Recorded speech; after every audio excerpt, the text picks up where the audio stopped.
Let's talk to the people that are more interested in the process than who wins and who doesn't win. Cynthia Mbamalu, Program Director at Yaga Africa, joining us virtually, as well as Kunle Lawal, Executive Director, Electoral College Nigeria. Gentleman and lady, we must thank you for your patience. Thank you very much, Cynthia. And Kunle, thank you for staying with us.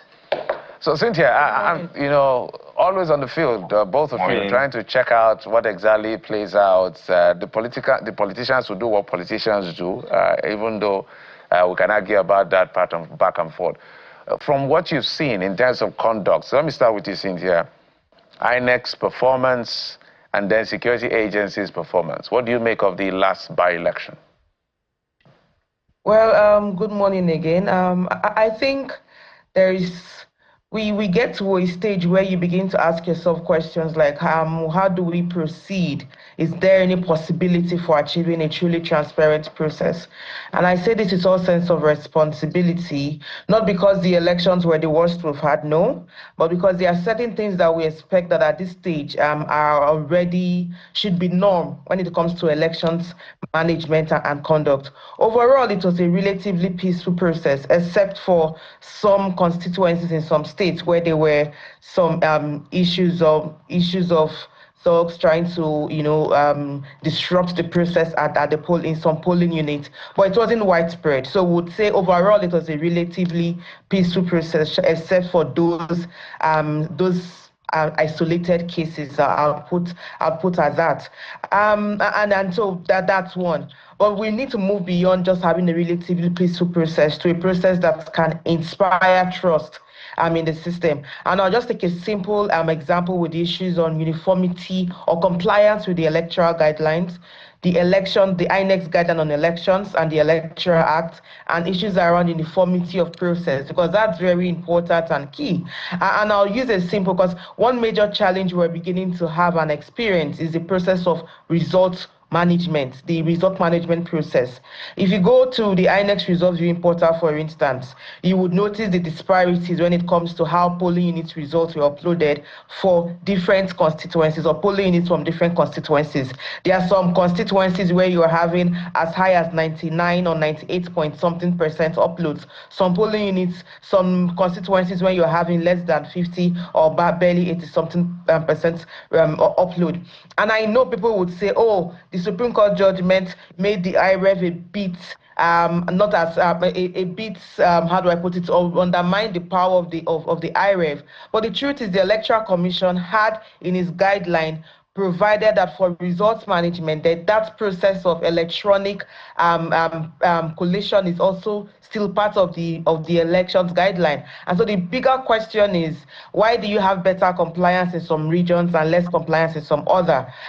Is INEC willfully stepping aside its guidelines when the guidelines are still operative? Because the thing is, if there's been an amendment, then there's a difference, but it's still operative. And that's one. And this is part of the bigger question on compliance.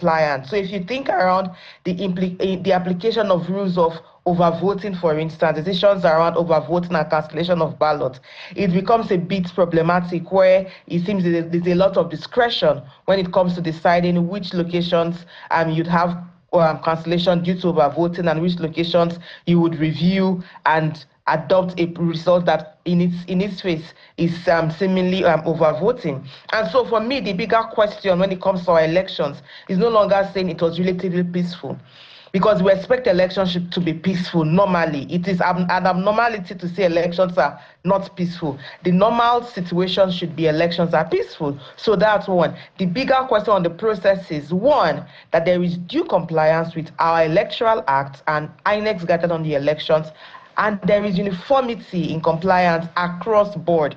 That way, it creates a semblance of sanity and transparency in the process. The other bigger question is the role political parties play. Because I listened to the earlier segment, And I think every political party should learn to start taking accountability and responsibility for their role in undermining the credibility of the process or in disrupting the process. Because the truth is, there is no one party that is a saint. If you look at how the results were churned out, locations where a ruling party is a stronghold, there was a likelihood that where the ruling party was, where a party was a ruling party at the state level, likelihood that they were winning all the constituency offices, except a few cases. I think that was Adamawa, that was even an exception, but it was almost a given. And so when you have political parties coming and blaming each other, I think we've gotten to a point where parties should actually take responsibility on how they have undermined the process due to their desperation to win power at all costs. Because normally elections ought to be very competitive. The reasons you still see votes buying happen is because parties do not trust the process, so they want to use monies to influence the outcome. The reason you have issues where thugs still come into play is because parties do not trust the process and want to use power and force to change the outcome. And the reasons you still have all of this going, because the question is also around security, is because consistently where there's been a lot of this infringement and violation of the law, we've not had adequate arrest by the police, who are deployed to manage the election security. You've not had a lot of arrest. You've not had people held accountable for their actions. So every electoral cycle, we're repeating these. And I think at this point, it's almost getting tiring that we're talking about the same issues over and over again. Right. And moving forward to the next, we have an Anambra election coming up in November, subsequent off-cycle elections next year before the general elections. I honestly think it's time for INEC to really tell citizens the truth. Do you want a system that would inspire confidence at all, across board? Do you want to administer a process that restores trust in Nigeria's democracy? That's a fundamental question they need to ask themselves. And this is INEC both at the leadership level and at every level, because at the end, they are foot soldiers deployed to the field who get the work done. So it's a question for INEC as an institution, but then to our police officers, to our security agencies, not just the police anyway, to our security agencies, are you willing to secure the sanctity of the vote in ensuring that those who violate the process are duly arrested and prosecuted? Because that is the reason why the impunity has continued. Well, Cynthia, let me come in now and take this to Kunle Lawal. And into our political class, honestly, Cynthia, if you can hear me, they should stop this. Let me come in quickly and bring in Kunle Lawal so we can have this back and forth. And I just want to bring in the debate around the Canadian court's judgment on subversion and the rest. I don't think it's a coincidence that that particular judgment came out now, even though the pronouncement was made months ago. I wonder for you if we have improved in the build-up to not just Anambra, but 2027. Have we improved from where we're coming from? And what really is the biggest challenge for you, aside some of the points that Cynthia has made as well, particularly from this last by-election? Okay, thank you very much, Cody. First and foremost, I think what's critical for us to understand is that Nigeria has not really changed much in elections.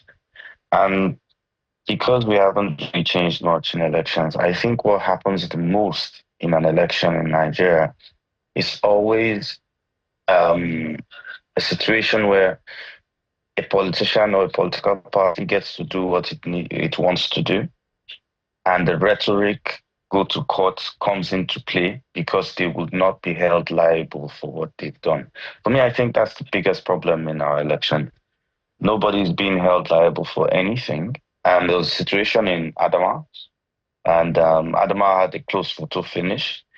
And I had a party chieftain with beavers and whatever. Yeah, so it was reported. The person was arrested by the police. But that's usually where the story dies.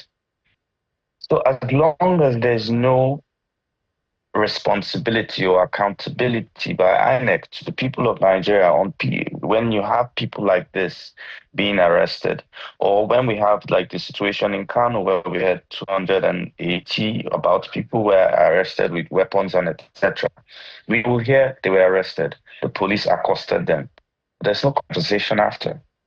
And this has gone on for long enough. And I think because of this repertoire in our operations or in INEC's operations, or generally within our elections, it is seen as the norm, as perpetuate, and nothing will happen. There will be no outcome, and nothing would go on. I would say you can also count on, and this is also not mentioned much, because of this mistrust, you can also count on poor participation in the election by the electorate, because the numbers you're seeing are quite abysmal. 15,000 win a House of Reps seat. It's really funny. But now this mistrust has built a situation where people don't participate in elections. And for you to perpetrate such acts, you have to have a low voter turnout. So you can go, if I can use the word, gangster during election day. So a lot of these factors have come, and it doesn't look like there's going to be any change in 2027.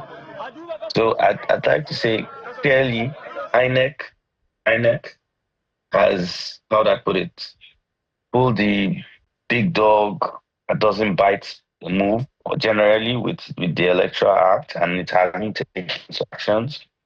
I believe that political parties too have become very irresponsible, and it's anything to power. That's the new conversation. Like Cynthia rightly put out, any state where the stronghold is, let's say, a particular party, the outcome in the by-elections followed that trend. And that's because, of course, it means that indirectly that executive might is being used to back up elections. And that's not a democracy. It's no longer a democracy at that point, because you're now influencing the will of the people. You are influencing the outcome of an election, and you're indirectly subverting an entire process. So I think we need to look into that more. Thanks, yeah. Kunle has raised a very valid and concerning point, which is where all of us are on the same table. Politicians may not necessarily be on this table, because for them, they have to win. They have to do what they have to do to win. But institutions like ours, as media, as civil society organization, as INEC, is to make sure that we insist on the process being fair, being credible, and being transparent. I'm just looking at the Anambra South Senatorial District. Registered voters is over 800,000. Registered voters in that senatorial, over 800,000. Guess what? Just barely over 100,000 showed up to vote. How do we correct this? This is a big question, and I'm glad when Kunle mentioned we are not looking at the impact on how voters participate on all of these flaws in our process. Honestly, you said we're all on the same table except the politicians, because the truth is a lot of work has gone into trying to strengthen the process, strengthen INEC's independence, get voters to care enough to show up to vote. But it's almost like the more work you do to strengthen the process, to advance democratic principles, the greater threats our politicians, our political class deploy to undermine the effort and to take us backwards. And it's quite unfortunate. Voter turnout now is now like almost a song we sing every elections. Anambra, unfortunately, has consistently recorded lower turnouts. The governorship elections and then also the by-elections you have. In November, I'm not expecting a miraculous turnout of voters, because the truth is a lot of citizens have disengaged or have given up in the process. You hear people tell you that why vote? They already know the outcome of the elections. Our votes don't count. And it's worrying, because when citizens start to lose trust or disengage from the process, then it's no longer democracy. It means they start looking for an alternative to democracy. So for me, the bigger question, especially as we head the next elections, is how do we begin to reimagine democracy in a way that we get a lot more citizens to start to ask the right question. The second is the kind of reforms that will happen between now and the next elections, which includes the kinds of appointments that will go into INEC, because one way to inspire trust is to show that the institution itself is transparent and is led by a leadership that has integrity, is non-partisan, and is competent with the requisite capacity. And so the demand for a new INEC is key, because the appointment will be happening soon. And Mr. President has a responsibility to take that moral high ground to say, okay, at least I want to ensure that the process is credible. Because if an administration believes that they are doing their work, then they would not be afraid of a credible process, because the performance legitimacy is what will determine the outcome of the elections. And so for me, I do believe that as Nigerians, we need to start to make the right demands now. Whomever would be appointed to INEC must be individual, both as chair and then the commissioners that need to be filled next year must be individuals of requisite capacity, competence, and integrity, who are non-partisan. They've not been associated with any political party in the past. That's one. Citizens trust a process when they believe that the umpire is independent and credible. And so that for me is key. The other part is a call to Nigerians, because when looking at the court decision and the individual seeking asylum and the fact that was presented as a guarantee, I understand Nigerians getting frustrated with the system and looking for greener pastures, but I do believe that systems are built by people. And so if we need our system to work, we, the people of Nigeria, would have the responsibility to build that. Nobody is going to come and get Nigeria fixed for us. We would fix that. And I think if we have a general consensus as a people to say we want the process to work, we turn out in our numbers. When you turn out in higher numbers, it's difficult to manipulate. And I think Kunle mentioned that, because if you're higher in number at the polling unit, it's difficult to change and manipulate the results. And so turning out in our numbers could actually be the one way to help curtail the excesses of our political parties. And as it is now, Nigeria's future democracy is in the hands of Nigerians. Our political leaders, a lot of them have failed. A lot of them, their interest is more personal than national. And so to ensure that we protect this country, I think there's a lot of burden on Nigerians to begin to make the right call, to make the right demand. We cannot sleep on our rights. We need to be vigilant now, because the next elections is about the future of Nigeria's democracy. And it begins with the kind of umpire that we would have moving into the elections. Well, they always say that the people get what they deserve in that sense. So you talked about the Nigerian people, and maybe we should just push this forward. I know Kunle is always very particular about that. So what do the Nigerian people need to hear again that they've not heard? What more convincing? Because for a lot of the Nigerian people, they either belong to the group of people who don't see anything good coming out of elections, so they stay away. There are those who actually actively participate in those elections, either for good or for evil, as the case may be, right?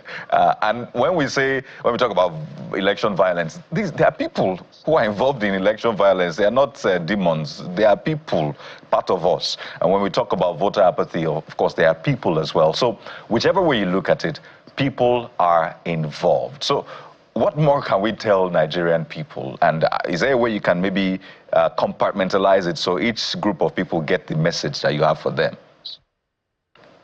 Well, okay, Kadi, you're giving me quite a hard job right now, but I'll attempt to do that.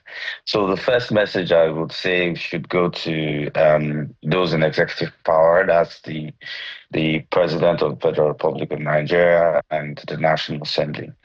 Now, it's amazing, and not because I belong to this set of people, but it's amazing that you have people who have participated in elections for more than 15 years, who have worked in the system, who have helped improve the Electoral Act.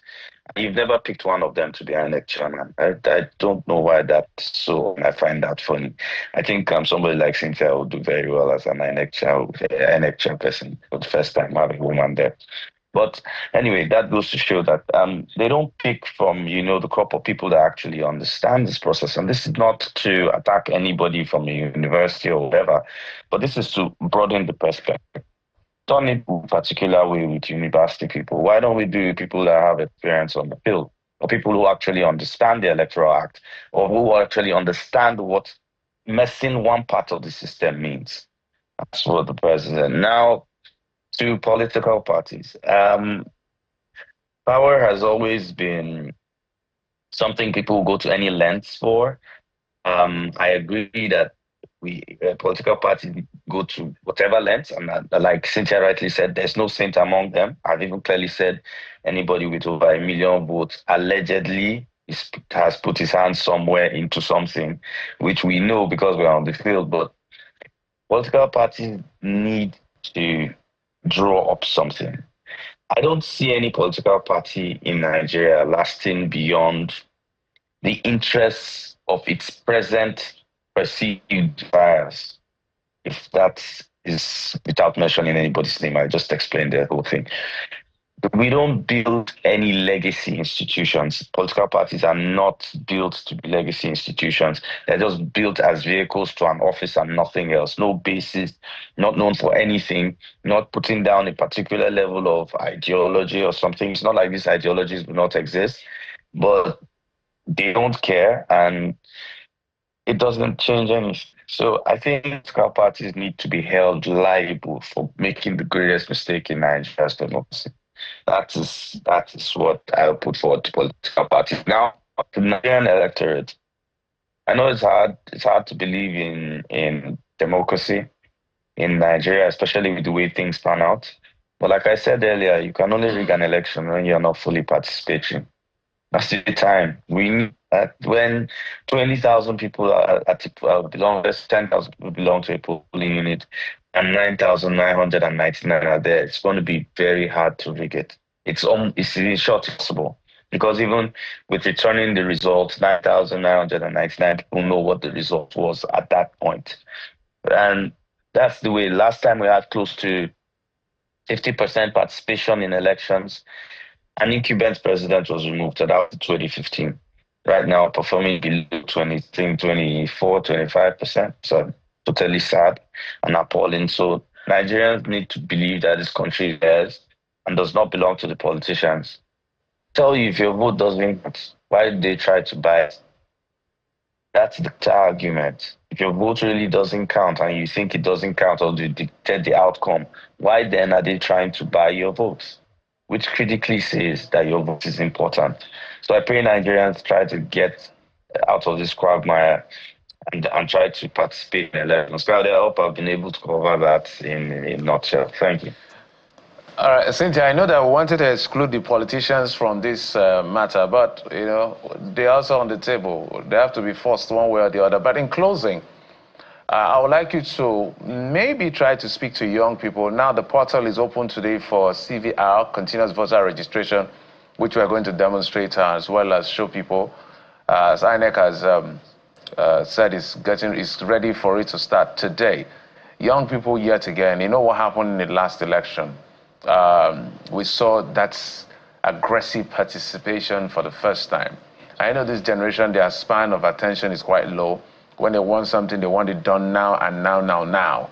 If they don't have it, they just go to be discouraged. Now that the opportunity will present itself again, what are you going to say to them?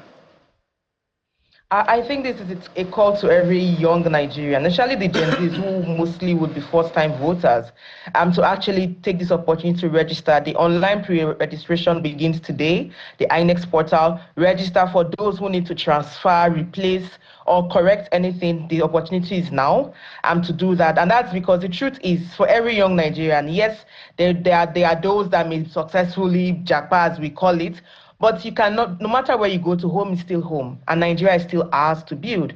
And it's important that we understand the generational call, is what I always want to give it. The generational call to ask yourself, for every generation, what do we want to do differently? And I've seen the power of youth. I keep talking about the last Ghanaian elections. I observed in different communities as in the northern region, and I saw 18-year-old, 19-year-olds doing door-to-door campaign to mobilize first-time voters. I was inspired to see students go out of their ways to do that. And you could see the outcome of that election. Now, I'm just saying that there's power in youth vote, but it's about young people understanding that the power is actually within them. Register, get your permanent voters card, and get ready for the next election. This is the period to actually start engaging the electoral process, get informed, ask the right questions, and begin to make your voices heard. At the end of the day, for every young person, you have a longer time to live in the system. And so it's better I start to work so that the lives we have would actually be quality. As it were, some of these politicians, okay, as well, nature has it, not everyone will live forever. So for younger people, there's a bigger call to every one of us. Surely the Gen Zs, please, you guys are the future and the present. Get registered, get ready to vote. Thank you so much. When you were saying something, something crossed my mind, the lighter side. I hardly see politicians jackpot, but Cynthia Mbamalu, Program Director, Yaga Africa, as well as Kunle Lawal, Executive Director, Electoral College, Nigeria. Thank you, gentlemen and lady, for coming on the program. Thank you. Thank you very much. Appreciate it. All right, let's tell you that the CVR registration starts today. That's the continual voter registration announced by INEC starts today. So if we can go straight to the poster first, let's get straight to the poster first and get to see, before we see this demonstration, let's get to the information on the poster. Oh dear, we're already ahead of this. Anyway, this is just a demonstration. But if you can go to the slide, just the slide, before we get to the demonstration, let's get to the slide.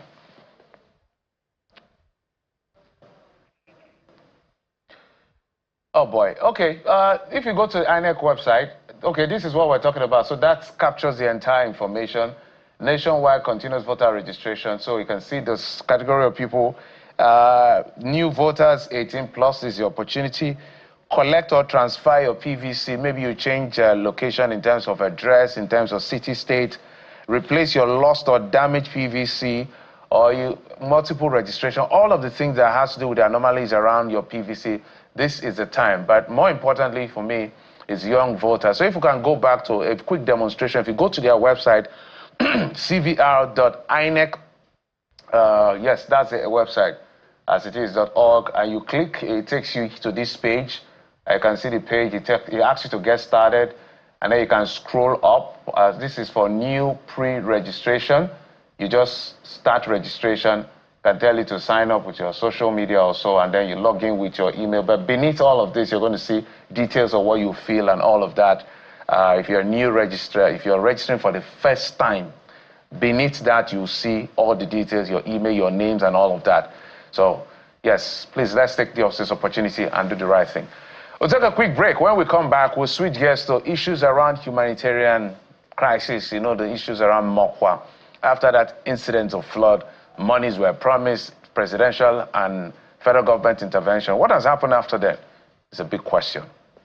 We want to ask the questions for you in just a moment. Join us again.